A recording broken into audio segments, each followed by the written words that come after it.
Hello friends, നമ്മൾ last വീഡിയോയിൽ option ചെയ്യുന്നതിനെ കുറിച്ചിട്ടാണ് പറഞ്ഞത്. ഇന്ന് നമ്മൾ എന്താണ് at the money, in the money, out of the money, option ചെയിനിൽ നിങ്ങൾ ഇമ്പോർട്ടൻ്റ് ആയിട്ട് അറിഞ്ഞിരിക്കേണ്ട കുറച്ച് ടേംസാണ് ഇതൊക്കെ. അതനുസരിച്ചിട്ടാണ് നിങ്ങൾ സ്ട്രൈക്ക് സെലക്ട് ചെയ്യുക. കഴിഞ്ഞ വീഡിയോ കാണാത്തവരുണ്ടെങ്കിൽ നിങ്ങൾ ആ വീഡിയോ കാണുക. ഓപ്ഷൻ ചെയിൻ എന്താണ്, സ്ട്രൈക്ക് എന്താണെന്ന് അതിൽ വീഡിയോ പറയുന്നുണ്ട്. അപ്പോൾ ഞാൻ കഴിഞ്ഞ വീഡിയോയിൽ പറഞ്ഞ പോലെ കോൾ ഓപ്ഷനും പുട്ട് ഓപ്ഷനും at the money, in the money, out of the money ഈ 3 സെക്ഷൻസും ഉണ്ട്. ഇതാണ് നമ്മുടെ കറൻറ്റ് മാർക്കറ്റ് പ്രൈസ്. അപ്പോൾ കോൾ ഓപ്ഷൻ എന്ന് പറഞ്ഞാൽ നമുക്കറിയാം, ലെഫ്റ്റ് സൈഡിലാണ് കോൾ ഓപ്ഷൻ ഉള്ളത്, റൈറ്റ് സൈഡിലുള്ള പുട്ട് ഓപ്ഷനാണ്. അത് കറക്റ്റായിട്ട് മനസ്സിലാക്കുക.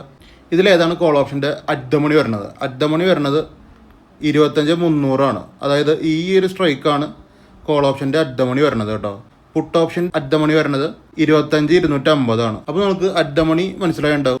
ഇനി ഔട്ട് ഓഫ് ദ മണിയാണ്. കോൾ ഓപ്ഷൻ്റെ ഔട്ട് ഓഫ് ദ മണി എന്ന് പറഞ്ഞു കഴിഞ്ഞാൽ അറ്റ് ദ മണിയുടെ അടിയിൽ കിടക്കണ കുറേ സ്ട്രൈക്കുകളാണ്. അതായത് ഇത്രയും സ്ട്രൈക്കുകൾ ഔട്ട് ഓഫ് ദ മണിയാണ്. പുട്ട് ഓപ്ഷനിൽ ഇത്രയും ഭാഗം ഔട്ട് ഓഫ് ദ മണി വരും. ഇനി ഇൻ ദ മണി എന്ന് പറഞ്ഞു കഴിഞ്ഞാൽ കോൾ ഓപ്ഷൻ്റെ മുകളിൽ ഇപ്പോൾ സി സൈഡിൻ്റെ കാര്യം, കോൾ ഓപ്ഷൻ്റെ കാര്യം പറയുകയാണെന്നുണ്ടെങ്കിൽ 25,250 നമ്മൾ പുട്ട് ഓപ്ഷൻ്റെ ഔട്ട് ഓഫ് ദ മണി പറഞ്ഞില്ലേ, അതേ 25,250 തന്നെയാണ് കോൾ ഓപ്ഷൻ്റെ ഇൻ ദ മണി വരുന്നത് കേട്ടോ. പുട്ട് ഓപ്ഷൻ്റെ ഇൻ ദ മണി 25,300 അതായത് കോൾ ഓപ്ഷൻ്റെ അറ്റ് ദ മണി വരുന്ന ഏരിയ ആണ് പുട്ട് ഓപ്ഷൻ്റെ ഇൻ ദ മണി വരുന്നത്.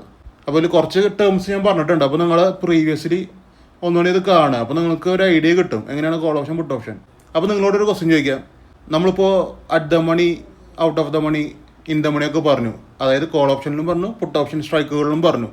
അപ്പോൾ ഇതിൽ എവിടെയാണ് ഏറ്റവും കൂടുതൽ OA ജനറേറ്റ് ചെയ്യണത്? അത് നിങ്ങൾ പറയുക. അത് നിങ്ങൾ കമൻറ്റിൽ പറയാം കേട്ടോ. ഇതിൽ ഏത് സ്ട്രൈക്കിലാണ്, നിങ്ങൾക്കിവിടെ കുറേ സ്ട്രൈക്ക് കാണാനുണ്ടാവും. ഇതിൽ ഏത് സ്ട്രൈക്കിലാണ് OA ഡാറ്റ കൂടുതലുണ്ടാവുക, അതായത് ഓപ്പൺ ഇൻട്രസ്റ്റ് ഏറ്റവും കൂടുതലുണ്ടാവുക, അത് നിങ്ങൾ കമൻറ്റിൽ പറയാം. അപ്പോൾ നമുക്ക് അടുത്തൊരു വീഡിയോയിൽ നമുക്ക് ഡെൽറ്റ ഗാമ തീറ്റേനെ കുറിച്ച് പഠിക്കുക. അപ്പോൾ എല്ലാവർക്കും ബൈ.